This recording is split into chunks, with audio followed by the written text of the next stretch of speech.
આ કથા છે બાળકની જિજ્ઞાસા અને મૃત્યુના દેવતા યમરાજ સાથેના તેના અદ્ભુત સંવાદની। એકવાર ઋષિ ઉદાલકે એક મોટો યજ્ઞ કર્યો, જેમાં તેમણે વૃદ્ધ અને નબળી ગાયોનું દાન કર્યું। આ જોઈને તેમના પુત્ર નચિકેતાને દુઃખ થયું। નિર્દોષ નચિકેતાએ પિતાને પૂછ્યું, પિતાજી, તમે મને કોને દાનમાં આપશો?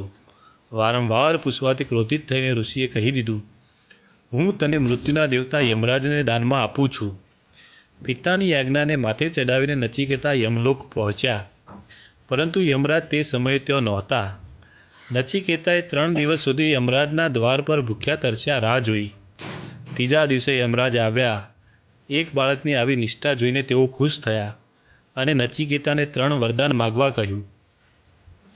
નચિકેતાએ પહેલું વરદાન પિતાનો ક્રોધ શાંત થાય તે માગ્યું, બીજું વરદાન સ્વર્ગના અગ્નિ વિશેનું જ્ઞાન માગ્યું, જ્યારે ત્રીજા વરદાનમાં નચિકેતાએ એવું રહસ્ય માગ્યું કે મૃત્યુ પછી શું થાય છે।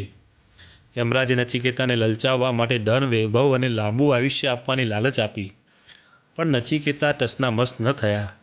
તેમને દ્રઢતાથી કહ્યું, મૃત્યુ અનિવાર્ય છે, આ બધા સુખો નશ્વર છે। જો તમે ખરેખર ખુશ છો તો મને મૃત્યુનું જ રહસ્ય સમજાવો।